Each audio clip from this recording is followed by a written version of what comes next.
Game number 82, and VGK looks to close out the regular season on a winning note. We talk about that and much, much more in this edition of Locked On Golden Knights.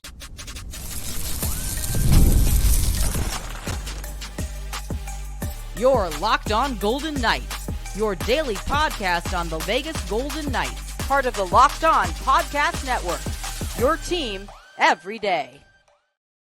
Hi again, everyone. Tony Gradasco, Chris Golick from Las Vegas. Thanks for making us your first listen each and every day. Your team every day, as the promo says right there. Find us wherever you get your podcast, and please subscribe to our Locked On Golden Knights YouTube channel. We are brought to you today by Monopoly Go. Download Monopoly Go for free on the App Store and on Google Play. VGK we'll know at the end of tonight, or maybe in the middle of tonight. Who knows? We'll do some scoreboard watching, heading for the first round playoffs.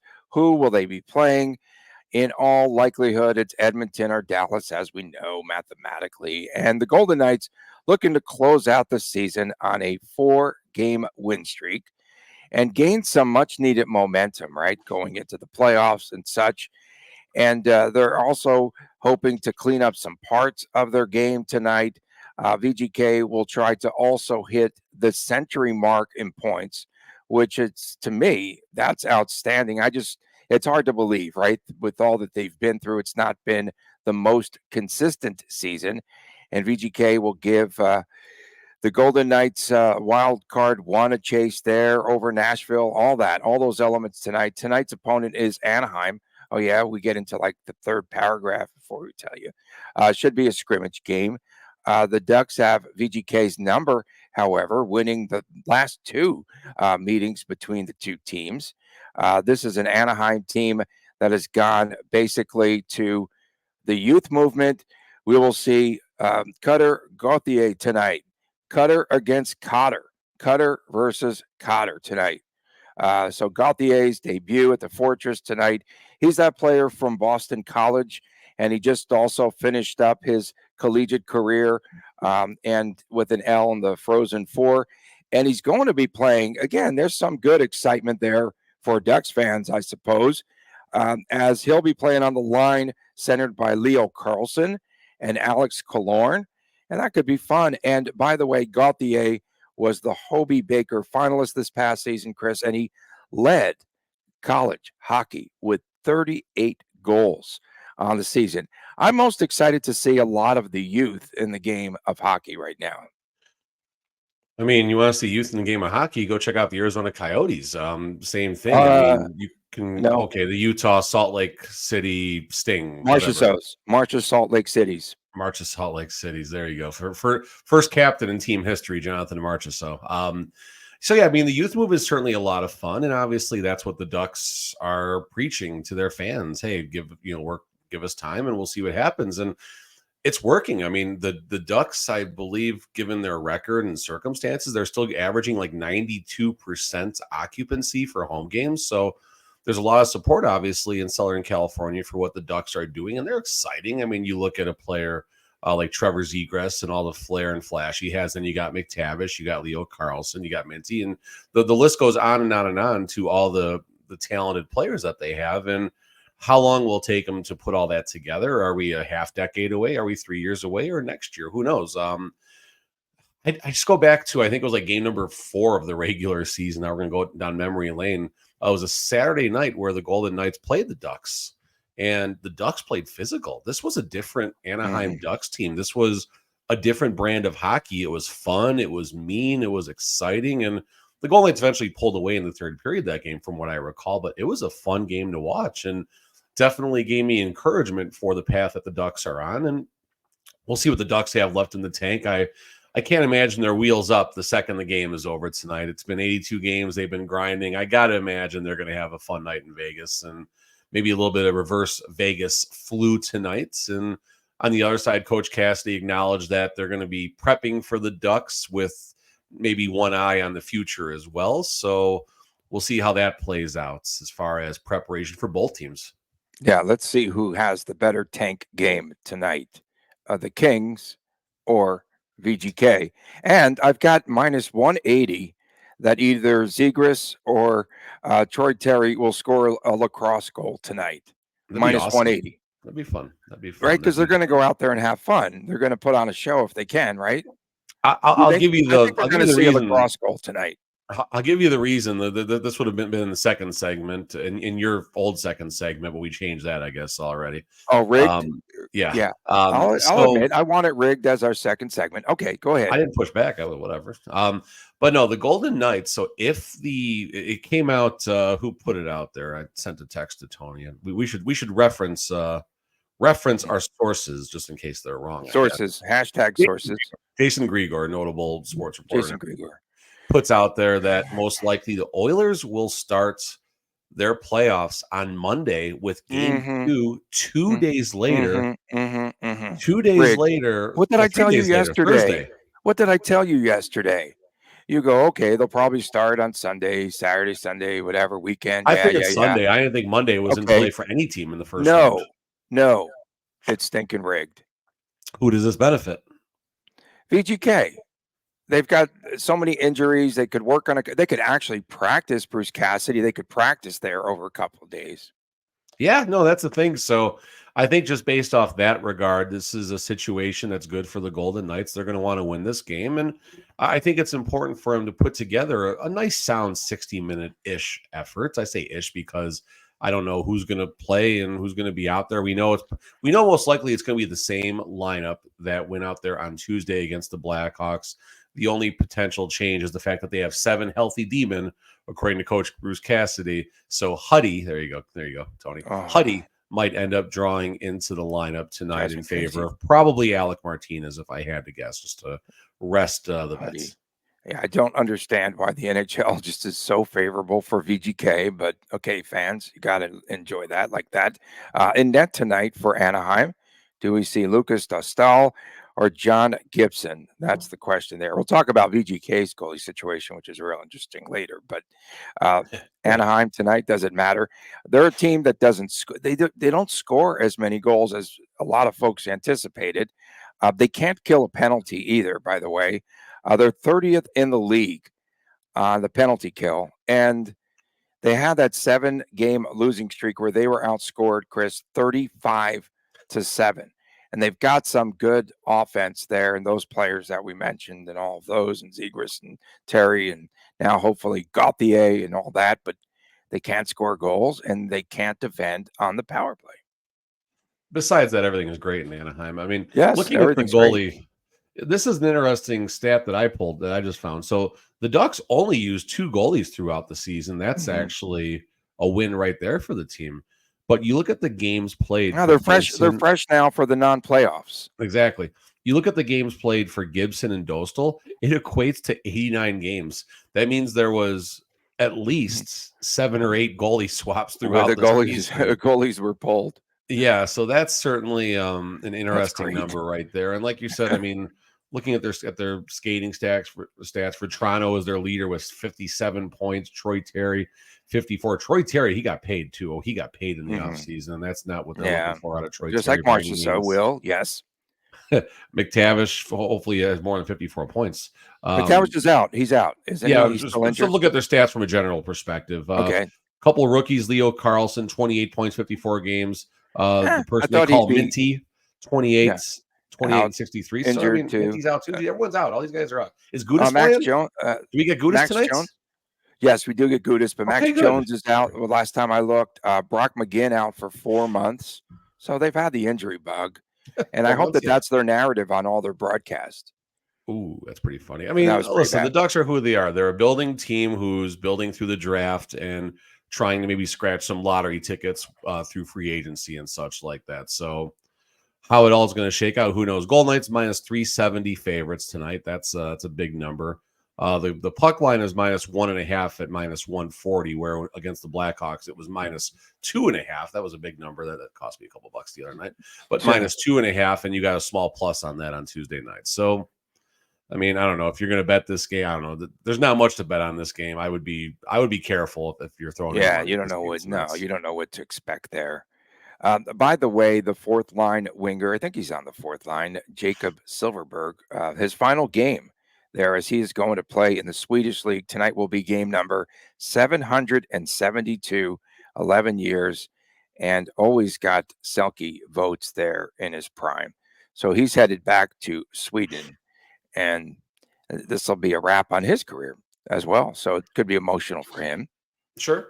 And that definitely could help the Ducks a little bit. They rally around their elders, so to speak, and they definitely want to put them out in a good way. So, I mean, we'll see how it goes. I mean, it's always interesting, reflecting when you're in the stands in game 82, just kind of thinking about the season and such. And, I still remember the banner raising and everything pretty fresh in my mind and everything, and all the other memories of an odd season sitting in multiple places in the arena, but certainly a good and interesting season, and a season that never failed to disappoint or give us lack of storylines and such to talk about. And it's only going to get magnified by about 10,000 tonight once the Golden Knights do know who they're going to be up against. The Golden Knights get 2 points. They're playing the Oilers, no questions asked. If the Kings don't get 2 points tonight, the Golden Knights are playing the Oilers, no questions asked. If the Golden Knights drop tonight's game and the Kings win tonight's game,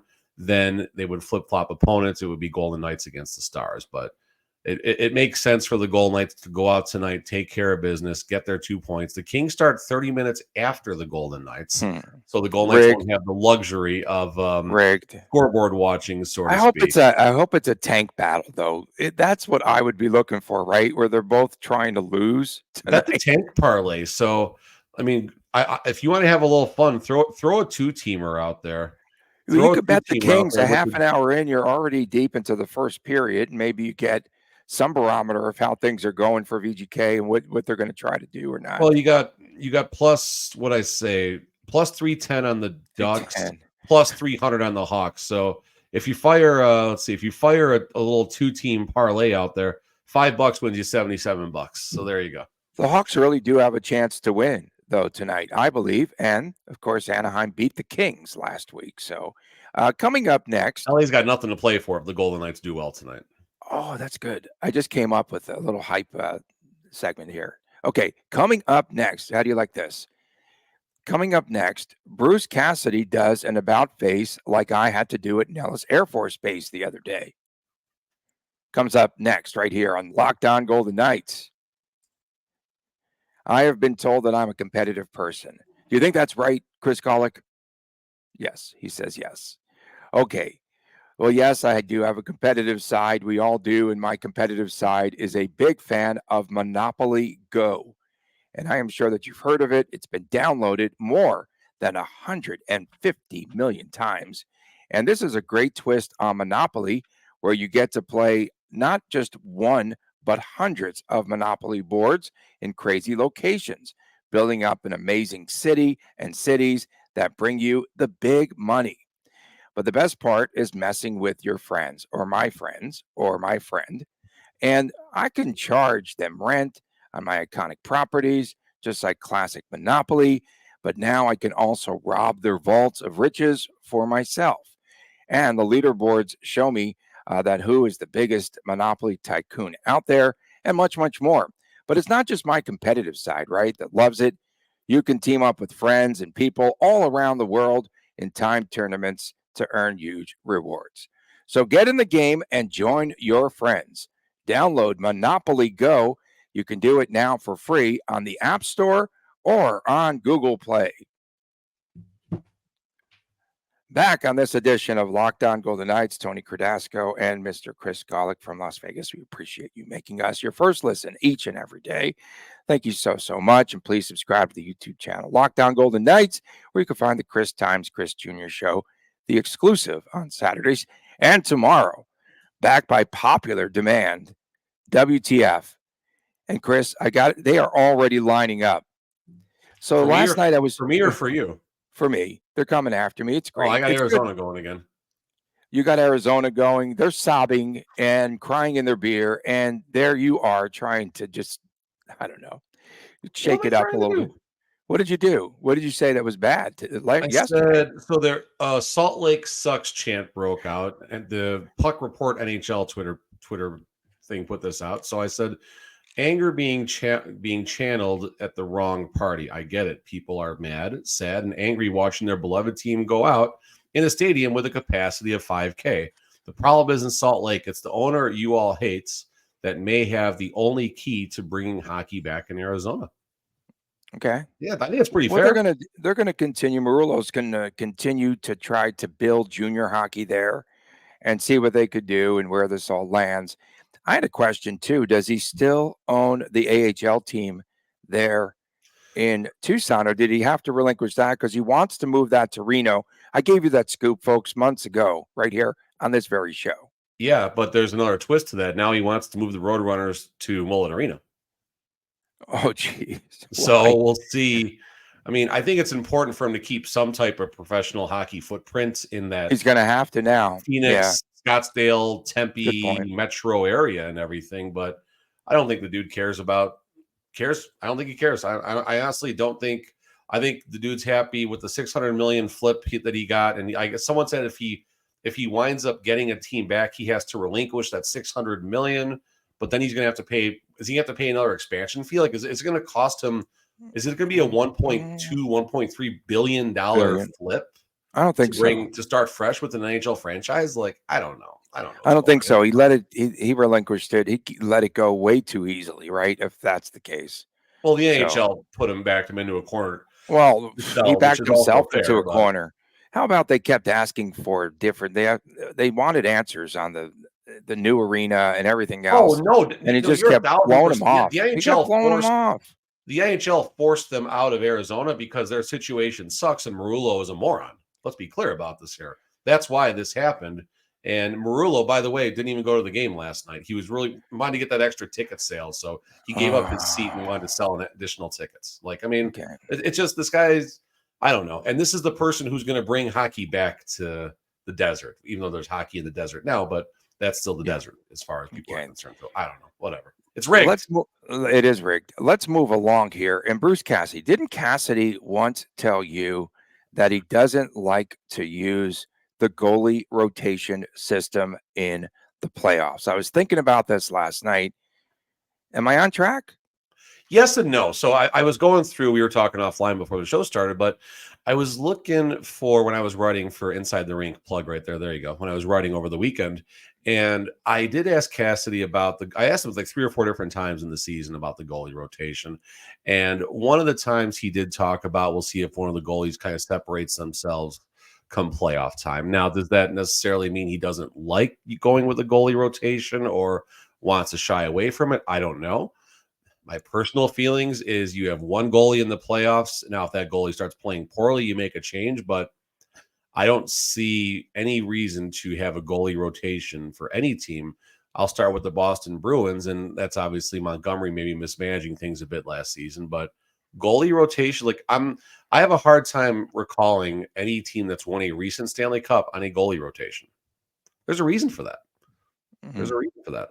Yeah, there sure is. And Cassidy is a coach that likes to go with a hot hand, but we will see here. So he gave an argument for both goalies, for each goalie yesterday. Logan's had a good streak there going on of games.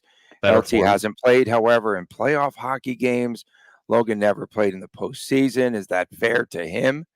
And then on the Hill end, he was talking about him and just, based on his history from last season, how well he did.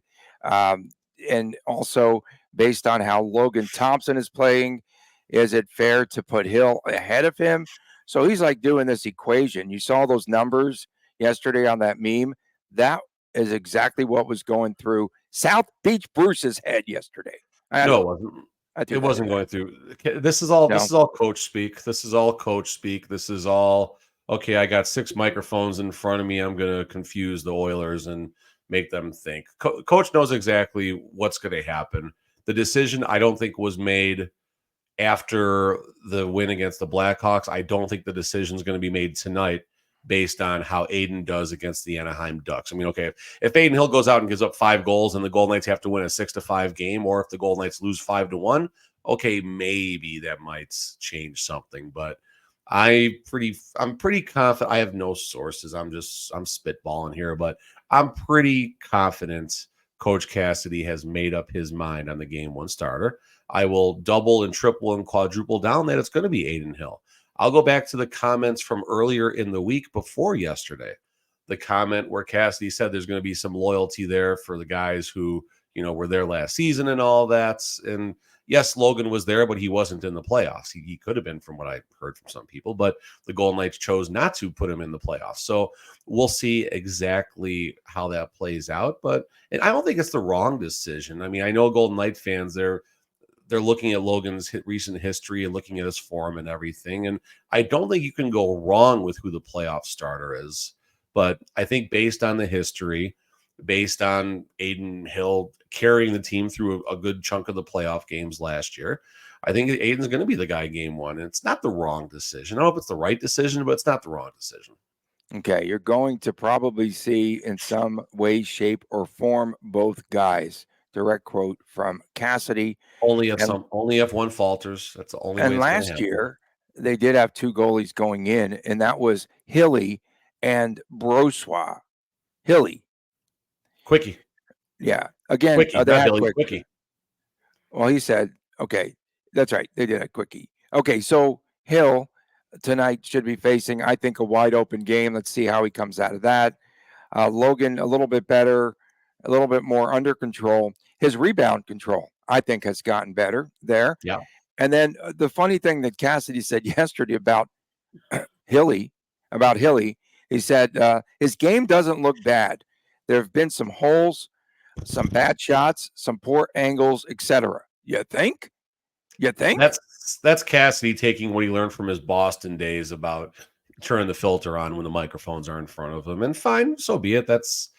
He's trying to build them up. I don't buy the comments about Hill's game being Hill's form. If we're going back to our horse racing stuff, as far as like classes and going up and stuff like that, Logan Thompson is the better class of the two horses right now, as far as better form and getting out of the gate goes, and the mid stages and the closing kick and everything. Where with Adin Hill, he down might be, the stretch he comes. Yeah, Adin Hill might be the horse that breaks out of the gate once, and you're not sure how the race is going to go when he does that. And I'm not knocking Adin. Like, speaker, we're not knocking Adin Hill. At some points, that horse might lose its rider. It might lose the jockey on Adin Hill's horse. I was going to say Marchessault, and if you're going to do that, you got the Marchessault and his agent, and not being able to stay in the same class there. But not knocking Adin Hill by any means, and I think Coach Cassidy is on about stating Logan Thompson's game is a little more under control. And Logan, he's playing the puck really well right now. He's being aggressive when he's doing it, but he's also doing it. You can see the puck. Yeah, I mean, I think Logan is the better situation right now. But it's like when in Major League, when they went with Harrison game one instead of Ricky, or in the play-in game when they went with the old vet instead of Ricky the Wild Thing, Vaughn to start that game, and they still brought Vaughn in to close the game out at the end, and he got that big strikeout. So I mean, maybe you got the same thing happening here. I don't know. Maybe Logan Thompson is Wild Thing. Let's can we start that? Can we start that? Can we coin that? Logan Thompson is Wild. Tomas Hurdle is him, so anything goes on this show. Hurdle's good. Yeah, it took us 23 minutes to even bring up his name, but Hurdle's good. Okay, coming up next, we've got our locks of the night and our predictions for tonight's game. Oh, you don't want to miss this one, folks. I don't know, it's good hype. Stay with us right after this on Locked On Golden Knights. Camera shaking, everything. He's all excited over there. With Policy Genius, you can find life insurance policies that start at just $292 per year, $292 per year for $1 million of coverage. Some options offer same-day approval and avoid unnecessary medical. Policy Genius is convenient and time-saving as well. You could talk to a team of award-winning agents who will walk you through the process step by step. Easily compare quotes from America's top insurers with just a few clicks to find the lowest price, and you might not be as well covered as you think. And that is really important. You need to check out your policies. Your work life insurance policy might not offer enough protection for what your family actually needs. And even worse, it may not come with you if you leave your job. So you can also have Policy Genius giving you an unbiased advice look from a licensed expert in the support team, as we mentioned. And they have no incentive to recommend one insurer over another, so you can trust all of their guidance as well. Thousands of 5-star reviews on Google and Trustpilot from customers who found the best fit for their needs. Check life insurance off of your to-do list today in no time with Policy Genius. Head to policygenius.com/LockedOnNHL or click on the link in the description to get your free life insurance quotes and see how much you could save. Once again, that is policygenius.com/LockedOnNHL. Back on this edition of Locked On Golden Knights, Tony Cardasco, Chris Golick, and a special appearance I see right there from Lil Chris. Is that Lil? Lil Chris. We appreciate you making us your first listen, like the rapper. Maybe how's his rap game? Can he spit? Can he spit? No. Okay. We appreciate you making us your first listen every day. Download our show, of course, anywhere, and then make sure that you subscribe to the YouTube channel. It is that time again. It is time for our locks of the night and our predictions in game number 82. So I'm going to yield to little Chris first. What's his t-shirt say, by the way? Any game, any time. That's fun. I like that. That's a fun shirt. What do you got for locks, buddy? Sometimes we struggle against Anaheim, So I just have to say 4-2 Anaheim. Let's go Eichel and March. So. All right, man. How's the schoolwork going, little Chris? You good? Yeah, having to do S-backs now. What is that? What testing, state testing garbage. No, not fun. All right, man. Go eat some Cheerios, bro. Okay, I'm gonna do what he's got something. I'll never tried Cheerios. Oh, okay. Okay, my prediction for tonight, I'm gonna go VGK 5-3. A lot of scoreboard watching, as we said. They're gonna have to by default win. Maybe the Ducks lay down in this game. Wouldn't that be funny if the Ducks just lay down? Marchessault and Cotter to break his 81 game streak without scoring a goal. Oh, Jesus, that's harsh. 5-2 Vegas, weird game. I don't think the Ducks have much in the tank tonight.